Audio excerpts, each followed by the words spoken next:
Puji nama Tuhan, mari kita membuka firman Tuhan yang terdapat di dalam 2 Raja-Raja pasal yang ke-7, ayat yang ke-3 sampai dengan ayat yang ke-11. Kita bisa baca bersama-sama dengan bangkit berdiri. Kebiasaan orang Israel kalau baca firman Tuhan mereka berdiri. Jadi kita mengikuti untuk menghormati firman Tuhan yang kita baca.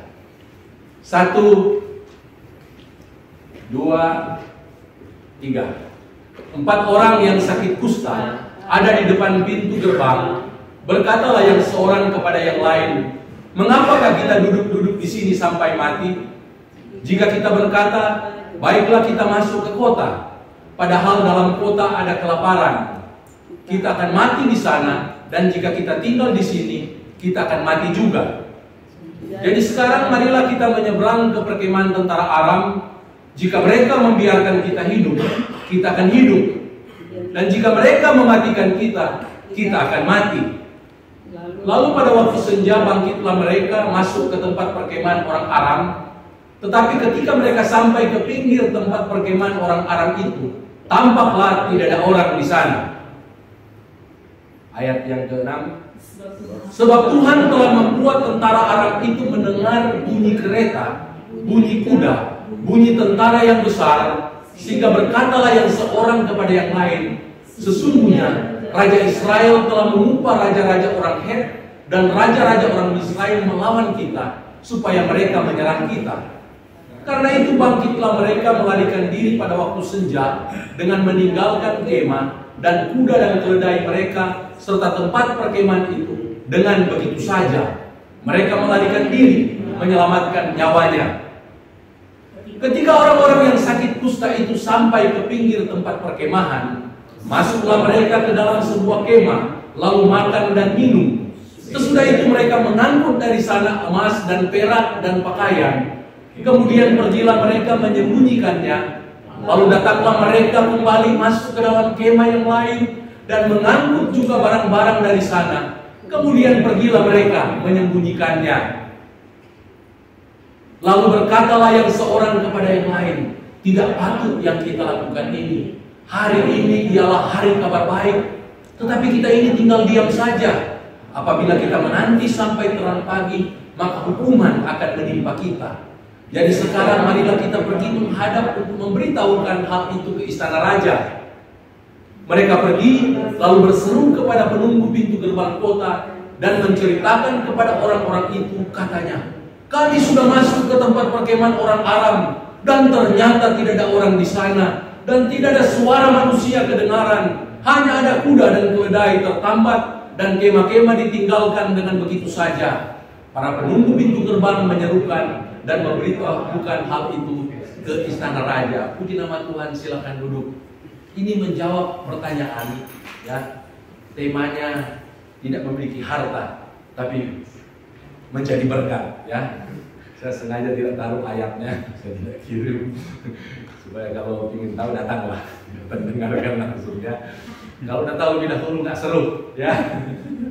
Sambil saya merenung, ini saya sudah beritahukan temanya, terus kebenarannya akan disampaikan, ini mau diambil dari mana ini? Saya merenung, kemudian saya baca. Memang saya sudah menghafal ceritanya, tapi saya membaca kembali firman Tuhan ini. Saya berdoa, kemudian saya melihat juga komentar, dan akhirnya ada beberapa kebenaran yang saya dapatkan yang akan menjelaskan tentang tidak memiliki harta, tapi menjadi berkat. Untuk memahami atau mengerti keadaan ini atau topik ini, kita perlu melihat sedikit latar belakang daripada 2 Raja-Raja pasal yang ke-7 ini.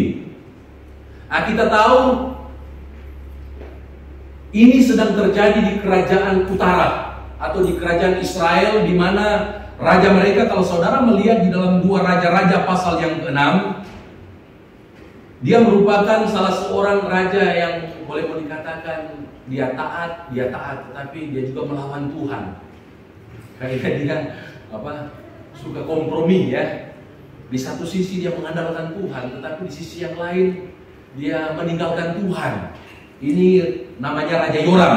Saudara bisa lihat dalam 2 Raja-Raja pasal yang ketiga ayat yang pertama. Di situ dikatakan bahwa dia memerintah atas Israel dengan ibu kotanya yang bernama Samaria.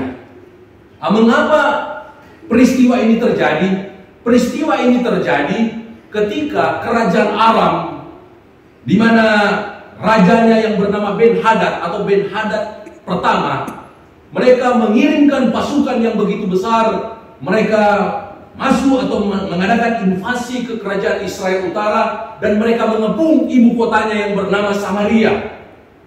Saya membaca di dalam komentar, biasanya kalau satu bangsa menyerang bangsa yang lain, dan mereka paling senang kalau kekuatan bangsa itu ada di satu kota, di mana mereka bisa mengepung.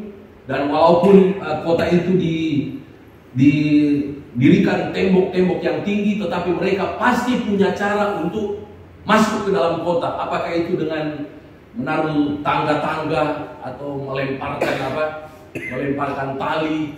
Dan kita tahu, kalau saudara sudah pernah menonton yang kuda Troya, ya, itu salah satu hikmat yang muncul dalam peperangan di zaman-zaman dahulu, di mana mereka membuat satu patung kuda, dan akhirnya pasukan-pasukan itu masuk ke dalam kuda Troya kayu itu, dan mereka masuk di dalam. Dan ketika patung kuda itu dimasukkan ke dalam kota, ternyata disitulah tentara-tentara yang siap menghancurkan musuh-musuh mereka. Itu strategi peperangan. Tetapi Ben-Hadad ini punya strategi yang boleh dikatakan yang mungkin jarang digunakan. Dia tidak menggunakan kekuatan perang, tapi dia memutus jalur perbekalan logistik dari luar kota Samaria untuk masuk ke kota Samaria. Dia membuat tidak ada lagi orang-orang yang membawa makanan, minuman, baik untuk masuk ke kota Samaria ataupun dari kota Samaria untuk keluar. Sehingga terjadi satu krisis yang luar biasa pada waktu itu di dalam kerajaan Israel. Mereka mengalami kehabisan makanan.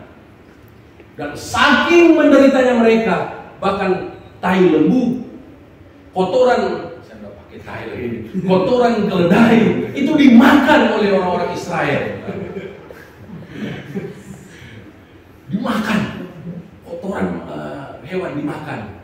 Bahkan yang lebih juga saya pikir ini hanya mungkin satu metafora, saking mereka menderita, tetapi ternyata mereka benar memakan manusia.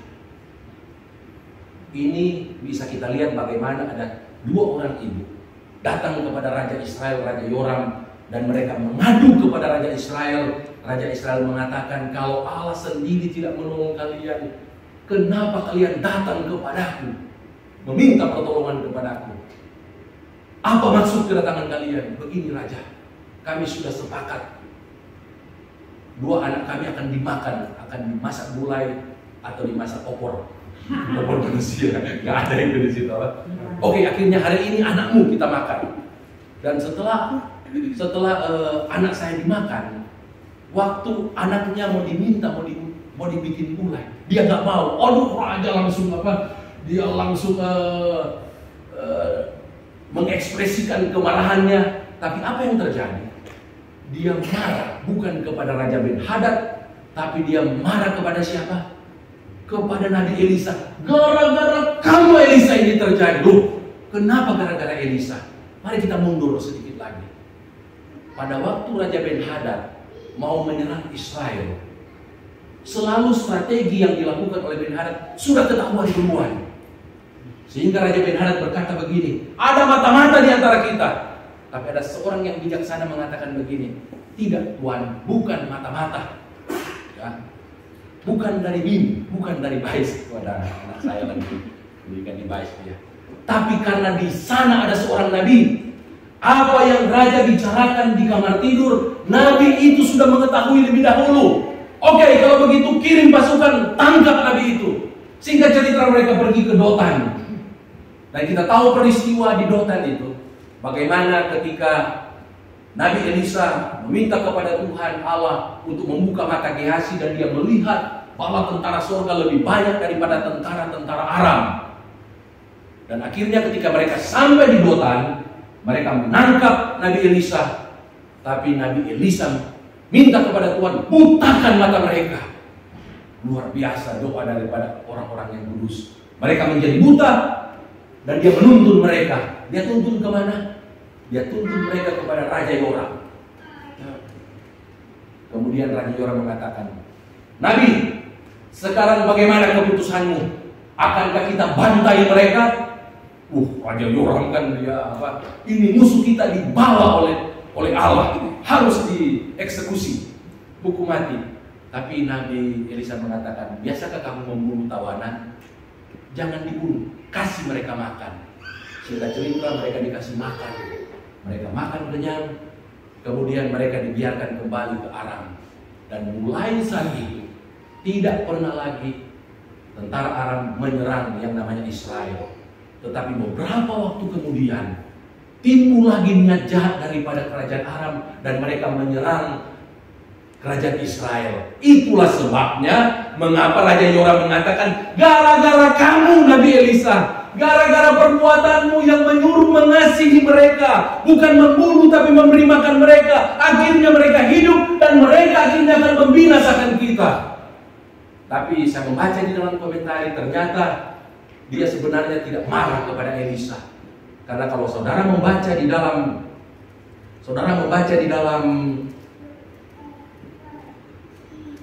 2 Raja-Raja pasal yang ke-6, dia akhirnya berkata, mengapa kita harus berharap lagi kepada Tuhan? Dan ketika dia mengatakan demikian, dan akhirnya Nabi Elisa memberikan satu nubuat, besok pagi akan terjadi pemulihan di pintu gerbang Samaria. Kita tahu ceritanya, perwira ajudannya tidak percaya, tetapi raja percaya. Dan akhirnya terjadi mujizat di Israel. Dan sebelum itu terjadi, Tuhan memakai siapa? Tuhan memakai keempat orang yang berpenyakit kusta. Mereka tidak memiliki apa-apa. Mereka tidak memiliki harta yang melimpah. Mereka bukan perwira, mereka bukan jenderal, mereka bukan orang yang berpendidikan, mereka bukan orang yang memiliki jabatan yang tinggi, mereka tidak memiliki perusahaan, tetapi untuk menggenapi janji Tuhan yang disampaikan oleh Tuhan melalui Nabi Elisa, bahwa akan terjadi pemulihan, akan terjadi kelimpahan di pintu gerbang Samaria, untuk menggenapi janji firman Tuhan ini demi menyelamatkan kota Samaria, demi menyelamatkan bangsa Israel. Tuhan memakai keempat orang yang berpenyakit kusta. Untuk itu pada sore hari ini saya yakin dan percaya kita perlu menggali lebih dalam lagi mengapa Tuhan memakai bukan orang yang hebat, bukan orang yang perkasa, tetapi justru Dia memakai orang-orang yang lemah, orang-orang yang hina, yang tidak dipandang mata oleh orang lain, tetapi Dia memakai mereka. Tuhan memakai mereka karena yang pertama, karena mereka sekalipun tidak memiliki harta, tetapi mereka memiliki kasih Allah. Amin. Mereka memiliki kasih Allah. Itu dibuktikan di dalam ayat yang ke-9. Ketika mereka sudah makan, minum, mereka kenyang, mereka mengumpulkan harta. Kemudian timbullah di dalam hati mereka, saya yakin dan percaya, karena kasih Allah ada dalam diri mereka, sehingga mereka berpikir tidak patut yang kita lakukan ini. Hari ini ialah hari kabar baik, tetapi kita ini tinggal diam saja. Apabila kita menanti sampai terang pagi, maka hukuman akan menimpa kita. Jadi sekarang marilah kita pergi menghadap untuk memberitahukan hal itu ke istana raja. Mari kita jangan hanya menikmati berkat Tuhan dalam kehidupan kita, hanya kita nikmati seorang diri. Kita perlu membagikan itu kepada orang lain. Dan saya yakin dan percaya bahwa kasih Allah itu juga sudah dicurahkan oleh Roh Kudus dalam hati saya dan saudara. Bukan hanya dalam hati keempat orang yang berpenyakit kusta ini, tetapi firman Allah berkata dalam Roma pasal yang kelima, ayat yang kelima, dikatakan pengharapan tidak mengecewakan karena kasih Allah telah dicurahkan di dalam hati kita oleh Roh Kudus yang telah dikaruniakan kepada kita. Mereka melimpah dengan kasih Allah, sehingga mereka peduli dengan saudara-saudara mereka yang mungkin pernah mengejek, meludahi mereka. Penyakit kusta, jangan tinggal dalam kota. Coba saudara perhatikan cerita ini. Mereka mau pergi ke keluarga mereka di kota Samaria, mereka takut. Bahkan keluarga mereka sudah membenci mereka. Sebenarnya bukan karena jijik, sebenarnya bukan karena mereka najis, tetapi karena kusta identik dengan dosa. Sehingga kalau mereka berhubungan dengan orang yang kusta, maka mereka bisa tertular dengan kenajisan mereka, dan mereka tidak bisa berbuat apa-apa. Ingat ajaran Taurat, seseorang yang bersentuhan dengan orang yang najis, dia tidak boleh tinggal di dalam rumah. Dia harus diasingkan selama beberapa hari, harus mandi, cuci baju. Seorang yang kena leleran air pada waktu orang dalam kenajisan, dia juga akan ikut najis. Seorang yang duduk di tempat tidur yang najis, tempat orang yang berpenyakit kusta atau berpenyakit pendarahan, kalau kita duduk di tempat duduk yang pernah dia duduki, atau di tempat tidur yang pernah dia tidur, kita juga akan najis, sekalipun kita anggota keluarganya.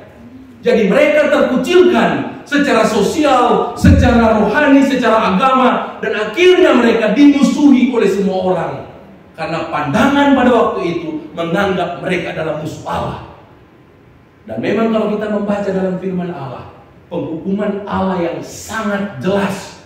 Kalau ada seorang yang berdosa, bagaimana ada seorang raja yang menentang imam-imam, kusta langsung timbul di dahinya, dia langsung dikucilkan. Jadi kusta itu, lepra itu identik dengan dosa yang sangat besar, sehingga mereka dijauhi, dikucilkan. Dan mungkin sudah ada embel-embel yang lain. Wah, kamu sih ini, kamu sudah melakukan dosa ini, dosa itu, kamu sudah melakukan kebejatan dan lain sebagainya. Tetapi firman Allah berkata, sekalipun mereka dimusuhi, mereka dijauhi, tetapi kasih Allah itu menghancurkan setiap penghalang-penghalang yang mencoba menghalangi mereka untuk mengasihi orang yang membenci mereka. Bahkan mereka mau pergi ke kota untuk memberitahukan bahwa ada kabar baik yang daripada Tuhan. Kalau saudara melihat di dalam 2 Korintus pasal yang ke-8 ayat yang pertama sampai dengan ayat yang ke-5, ini hampir sama. Tetapi bedanya mereka bukan penyakit kusta, tetapi firman Allah berkata, jemaat-jemaat di Makedonia, mereka sangat miskin. Sudah miskin ditimpa dengan berbagai-bagai pencobaan. Ini bukan pencobaan karena mereka berdosa, tapi ini pencobaan karena apa? Karena mereka memberitakan Injil, mereka memberitakan firman Allah, mereka dibenci, mereka dikucilkan, mereka dianiaya. Tapi sekalipun mereka sudah miskin, mereka menderita, mereka dianiaya dengan berbagai pencobaan, tetapi firman Allah berkata, mereka kaya di dalam kasih, kaya di dalam kemurahan. Dan Rasul Paulus berkata, aku bersaksi bahwa mereka telah memberikan menurut kemampuan mereka, bahkan melampaui kemampuan mereka. Dan inilah yang Tuhan cari dari kehidupan umat Tuhan pada abad ini. Mereka yang akan memberi melampaui dari apa yang ada pada mereka. Kalau kita hanya mengasihi, menolong, melakukan firman Allah pada saat kita dalam keadaan sehat, pada saat kita dalam keadaan usaha kita berjalan dengan lancar, pekerjaan kita berjalan dengan lancar, pemasukan kita oke, memenuhi kebutuhan kita, bahkan masih ada kelebihan, kita mengasihi, gak perlu jadi orang Kristen baru kita bisa mengasihi dan melakukan firman Allah, iya kan?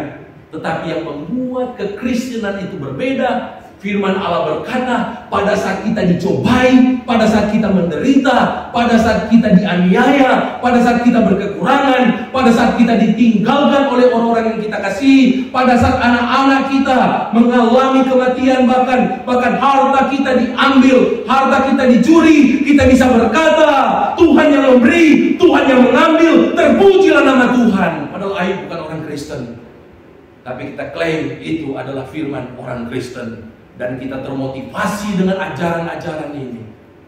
Pada saat kamu lemah, itulah kamu kuat. Cukuplah kasih karuniaku kepadamu. Sebab kepada kamu dikaruniakan bukan hanya untuk percaya, melainkan untuk menderita. Berbahagialah kamu yang dianiaya. Berbahagialah orang yang berduka cita. Dan itu yang membentuk kita dan yang menjadikan kita, sehingga orang melihat kita menjadi terang Kristus, bahwa kita bisa mengasihi sesama kita sekalipun dalam keadaan menderita, dalam keadaan berkekurangan. Dan disitulah unggulnya orang-orang yang percaya kepada Tuhan. Amin. Haleluya. Orang-orang yang berpenyakit kusta ini, mereka memiliki kasih Allah, sekalipun fisik mereka mengalami penyakit kusta. Kebenaran yang kedua yang mereka miliki, sehingga mereka bisa menjadi berkat bagi banyak orang sekalipun mereka tidak memiliki harta yang banyak. Yang kedua, karena mereka memiliki keberanian untuk melakukan kehendak Allah. Saudara baca dalam ayat yang kelima, ya, pada waktu senja bangkitlah mereka masuk ke tempat perkemahan orang Aram. Mereka bangkit. Mereka sudah beriman. Tidak baik apa yang kita lakukan ini. Dan mereka akhirnya merencanakan, mari kita pergi ke kota, beritahukan ini kepada raja. Tetapi mereka bukan hanya sama seperti kebanyakan orang yang tidak mengenal Tuhan atau sudah mengenal Tuhan tetapi tidak sungguh-sungguh, yang hanya mengucapkan tetapi tidak melakukan. Bunda Teresia berkata, kasih itu terlalu mudah untuk diucapkan, tetapi terlalu sulit untuk dilakukan. Tetapi keempat orang yang berpenyakit kusta, mereka beriman dalam pikiran mereka, dalam hati mereka, mereka ucapkan dalam kata-kata mereka, tetapi mereka juga melakukan apa yang mereka imani. Dan Tuhan mencari pada hari-hari ini orang-orang yang percaya, yang bukan hanya mengasihi dengan mulutnya, bukan hanya mengasihi dengan perkataannya. Karena firman Allah berkata, hendaklah kita mengasihi bukan hanya dengan perkataan tetapi dengan perbuatan. Jadi Tuhan mencari pribadi-pribadi yang berani untuk bertindak, melakukan apa yang dia yakini adalah kehendak Allah, dan melakukan itu dengan penuh keberanian. Amin. Pada hari-hari ini saudara melihat ada begitu banyak penderitaan, ada begitu banyak prediksi-prediksi. Ya, kalau kita sudah jadi rahasia umum ya, dari presiden, menteri, pakar-pakar, 2023 tahun yang gelap, krisis ekonomi, krisis global. Semakin banyak itu diucapkan di media sosial. Saya semakin banyak baca firman Tuhan, semakin banyak mengkhotbahkan. Bukan mau melawan presiden, tapi saya mau melawan ketakutan saya. Karena apa? Kalau kita biarkan, itu positif mungkin untuk mempersiapkan. Tetapi bagi anak-anak Tuhan yang belum kuat imannya, itu bisa menjadi satu momok yang akan menguasai pikiran kita, hati kita, sehingga ketika kita dikuasai oleh berita-berita yang negatif ini, dan akhirnya kita tidak berbuat apa-apa, dan akhirnya kita menyerah dan tidak lagi melakukan apa yang menjadi kehendak Allah. Kalau kita melakukan kehendak Allah mungkin hanya sekali-sekali, padahal firman Allah berkata, melakukan kehendak Allah itu harus menjadi kesukaan saya dan saudara. Melakukan perintah Allah harus menjadi gaya hidup kita. Karena Daud sendiri berkata dalam Mazmur pasal yang ke-40 ayat ke-8, dia berkata, aku suka melakukan kehendak-Mu ya Allahku, Taurat-Mu ada dalam dadaku. Siapapun musuh yang akan menyerang Israel, yang akan menghancurkan Daud, tetapi dia berkata, kesukaanku ya melakukan kehendak Allahku, kehendak Bapakku di surga. Sehingga sekalipun musuhnya sudah ada di hadapan dia, ya, Pak Albert, ya, Saul, ya, kalau dia bunuh kan dia jadi raja Israel. Tapi orang yang melakukan kehendak Allah mengatakan tidak. Saya tidak akan menyentuh orang yang diurapi oleh Allah. 2 kali. Ketika dia dikutuki dari seberang jalan, pada waktu dia meninggalkan Yerusalem, dia turun gunung dari Yerusalem turun. Ada yang mengutuki dia, penumpah darah, terkutuklah engkau penumpah darah. Ajudannya bilang, Tuhan izinkan aku untuk menombak dia sekali saja. Kemudian Daud berkata, kalau Allah berfirman melalui dia, kutukilah Daud, kita tidak bisa mencegah. Ya, anakku sendiri memusuhi itu, apalagi orang lain. Iya kan? Gara-gara Absalom kan dia keluar kan, anakku sendiri ingin membunuhku, apalagi cuma orang itu. Dan Daud tidak membunuh dia. Artinya, kita harus memiliki sikap juga yang seperti ini. Melakukan kehendak Allah harus menjadi kesukaan kita. Tidak terpengaruh situasi dan kondisi di sekitar saudara, apa yang menimpa saudara.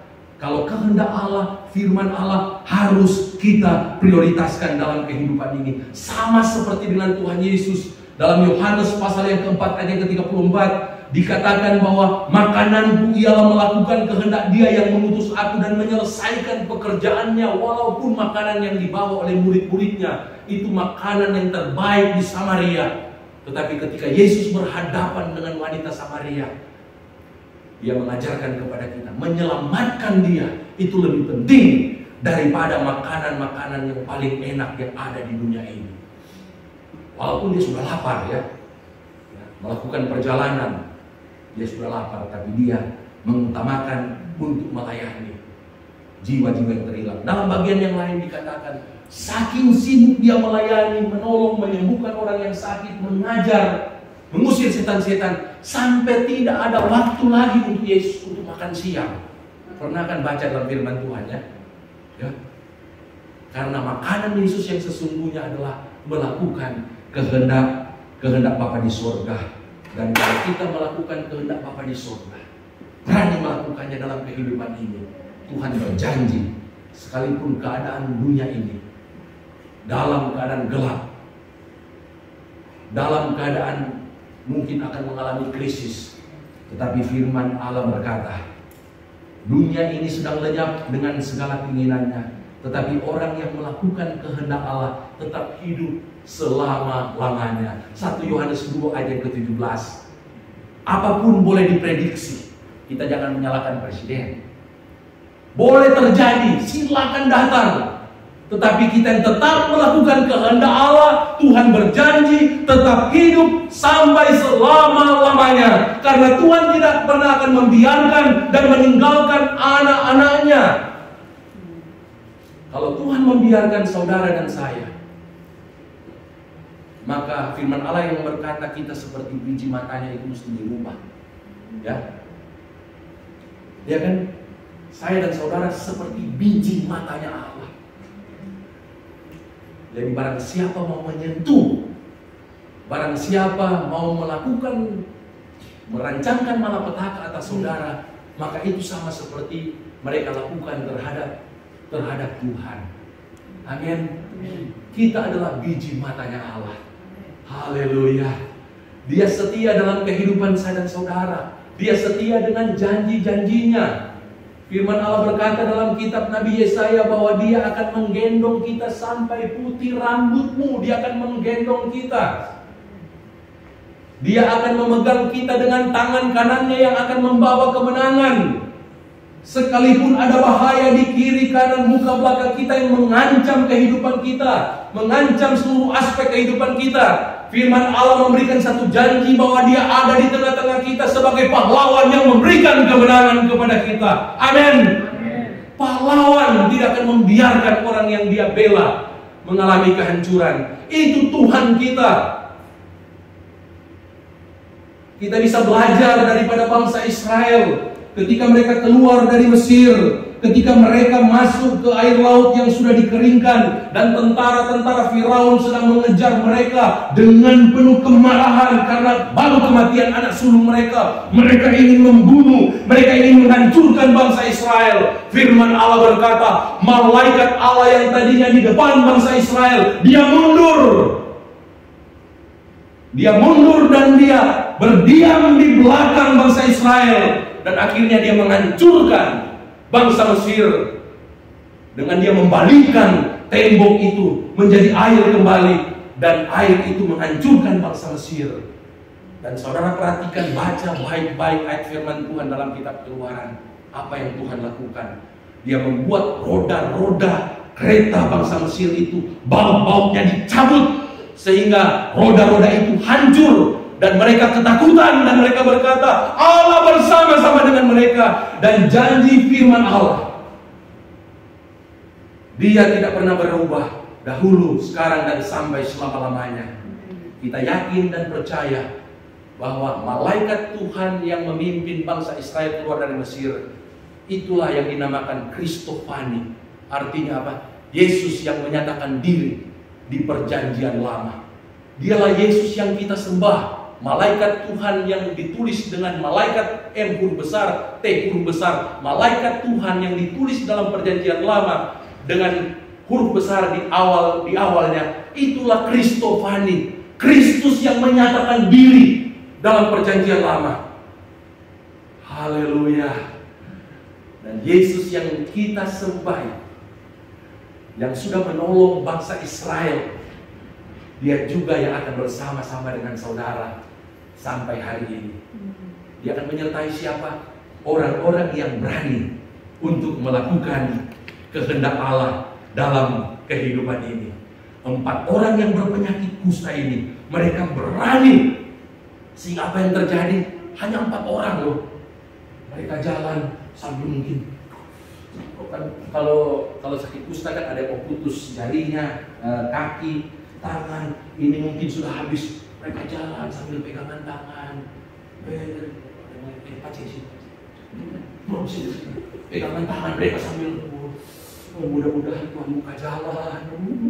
Jangan sampai kita dipanah. Tentara Aram kan hebat-hebat mereka kan. Nanti sebelum sampai perkemahan dipanah. Pokoknya kalau sudah dekat, sembah saja mereka. Yang penting kita dapat makan. Tapi apa yang terjadi? Langkah mereka yang terseok-seok. Firman Allah berkata, bagi orang Aram, karena Tuhan beserta dengan mereka, itu kedengaran seperti tentara yang begitu banyak. Sehingga tentara Aram berkata begini, Raja Israel telah menyewa bangsa-bangsa lain untuk menghancurkan kita. Yuk lari kabur, lari! Dengan 4 orang penyakit kusta yang diurapi, yang disertai oleh Tuhan. Jangan pandang saudara masih muda. Jangan pandang saudara belum punya pengalaman. Tapi kalau kita bersama-sama dengan Tuhan, memiliki kasih Allah, diurapi oleh Roh Kudus, dan berani bertindak seperti 4 orang berpenyakit kusta ini, kita akan didengarkan oleh orang lain. Kita seperti pahlawan-pahlawan yang gagah perkasa, yang akan datang dalam tanda petik untuk menghancurkan mereka. Atau dalam segi positif, kita akan dipakai oleh Tuhan untuk menolong mereka. Amin. Amin. Untuk itu, pada malam hari ini, mari kita menjadi pribadi-pribadi yang berani untuk melakukan kehendak Allah. Amin. Berani menolong, berani berkorban, berani mengasihi, berani memberikan tumpangan, berani bersaksi, memberitakan Injil. Saya banyak bersaksi memberitakan Injil, nggak ada uang, ya. Ada uang kemarin saya kasih aja ke bapak itu, ya, yang di tempat sampah itu ya pak ya. Dia kan lagi pemulung, supaya waktunya itu kita hargai ya. Saya kasih hanya sekian, ya, saya kasih. Tapi beberapa waktu kemudian jemaat kita mengirimkan uang menjadi berkat buat saya, ya, berkunjung Tuhan, kan. Artinya apa? Kita harus menjadi pribadi-pribadi yang sama seperti orang berpenyakit kusta ini. Jangan terlalu banyak merencanakan sesuatu, tapi berani bertindak. Mereka bertindak oleh karena perut mereka, iya kan? Kan supaya nggak mati kan, tapi kita bertindak karena Yesus sudah mati buat saya dan saudara. Amin. Karena Yesus sudah mati buat saya dan saudara, maka tubuh kita, hidup kita sudah lunas dibayar oleh Tuhan Yesus. Untuk itu, mari kita memuliakan Tuhan dengan tubuh kita. Persembahkan tubuh kita sebagai persembahan yang hidup, kudus, dan yang berkenan kepada Allah. Kebenaran ketiga yang dimiliki oleh orang-orang yang berpenyakit kusta ini adalah mereka adalah pribadi-pribadi yang rendah hati. Saya coba berpikir, di mana kelanjutan keempat orang yang berpenyakit kusta ini? Saya tidak menemukan. Mereka akhirnya dipulihkan atau mereka akhirnya diangkat menjadi pegawai raja, mereka disembuhkan. Saya tidak melihat. Intinya, mereka itu tidak mencari penghargaan, imbalan atas apa yang mereka lakukan. Apa yang mereka lakukan sepenuhnya untuk menolong kota Samaria. Pribadi yang rendah hati. Biarlah orang lain yang tertolong. Kalau kami yang penting sudah menolong orang lain. Kiranya ini juga yang kita miliki. Kalau saudara sudah dipercayakan untuk melayani di gereja, ya, mari kita kembalikan semua itu untuk kemuliaan nama Tuhan. Amin. Kita melayani bukan supaya menjadi kaya raya. Kita melayani bukan supaya kita bisa menjadi terkenal. Bukan hanya menjadi satu batu loncatan supaya kelak nanti kita bisa melayani di jemaat yang 10.000, 20.000. Kita bisa berkhotbah. Ya. Mungkin ada yang berkhotbah berbeda ketika dia berkhotbah kepada 50 orang dengan kepada 500 orang. Tapi bukan seperti itu hamba Tuhan yang rendah hati.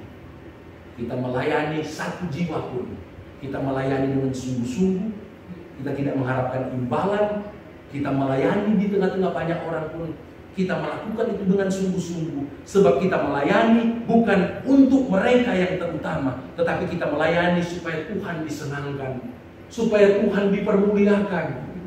Kalau Tuhan akan mempromosikan kita, membawa kita ke tempat-tempat yang lebih tinggi lagi, kepercayaan-kepercayaan yang lebih besar, itu kasih karunia Tuhan. Tetapi itu hanya diberikan kepada orang yang memiliki motivasi. Biar aku semakin kecil, Tuhan semakin besar. Biarlah Tuhan semakin ditinggikan dalam hidupku. Biarlah aku semakin direndahkan. Amin. Menjadi pribadi yang rendah hati, itu yang Tuhan cari juga pada hari-hari ini. Dan saya yakin dan percaya, kita yang melayani, kita yang beribadah pada malam hari ini adalah pribadi-pribadi yang rendah hati. Orang yang tidak terpandang atau yang tidak, kalau dilihat dari kacamata dunia, mereka tidak punya potensi apapun juga. Tetapi justru mereka dipakai oleh Tuhan untuk menjadi solusi bagi krisis sosial, krisis ekonomi satu kota, bahkan satu bangsa, yaitu kerajaan Israel. Mereka bisa dipakai oleh Tuhan untuk menolong bangsa Israel, 4 orang yang berpenyakit kusta ini. Dan itu juga sesuai dengan janji firman Allah dalam 1 Korintus 1 ayat ke-27 sampai dengan ayat ke-29. Firman Allah berkata, tetapi apa yang bodoh bagi dunia dipilih Allah untuk memalukan orang yang berhikmat, dan apa yang lemah bagi dunia dipilih Allah untuk memalukan apa yang kuat, dan apa yang tidak terpandang dan yang hina bagi dunia dipilih Allah, bahkan apa yang tidak berarti dipilih Allah untuk meniadakan yang berarti, supaya jangan ada seorang manusia pun yang memegahkan diri di hadapan Allah. Tuhan memakai mereka karena memang firman Allah dalam sejarah kita membaca, justru orang-orang yang hina, orang-orang yang bodoh bagi dunia, tetapi yang dipakai oleh Allah untuk memalukan, untuk melakukan perkara-perkara yang besar dalam kehidupan ini. Tapi sekalipun mereka orang yang bodoh, orang yang hina, mereka tidak terpandang, tetapi bukan berarti mereka bodoh secara pengenalan akan Allah, bodoh dan hina secara karakter, bodoh secara pengetahuan akan firman Allah. Jangan kita salah tafsirkan firman Allah. Kan bodoh, tak perlu kita tahu firman Allah. Hafal saja Yohanes 3 ayat 16, kamu melayani. Bukan itu penafsiran firman Tuhan ini. Mereka mungkin bodoh, mereka mungkin hina. Tetapi kita tahu mereka adalah orang-orang yang mengenal Allah, yang bergaul dengan Allah. Mereka setia, karakter mereka rela berkorban, mereka rendah hati, mereka penuh kesabaran, mereka penuh kemurahan. Dan firman Allah itu tertanam di dalam pikiran dan dalam hati mereka. Untuk itu, apapun keadaan saudara pada hari ini, perlengkapi diri kita dengan kita mempelajari firman Allah, menghafal firman Allah, melakukan firman Allah, dan hidup benar dalam mengiring Tuhan, memiliki karakter yang seperti Yesus. Maka Tuhan akan memakai saudara, sekalipun kita belum memiliki harta, belum memiliki mungkin jabatan, belum memiliki kekayaan, tapi kita akan dipakai oleh Tuhan untuk menjadi berkat bagi banyak orang. Bahkan bukan hanya bagi kota Bogor, tapi sama seperti tempat orang yang sakit kusta ini, bahkan mereka menjadi berkat bagi kota Samaria, bahkan bagi kerajaan Israel. Tuhan akan pakai saya dan saudara. Amin.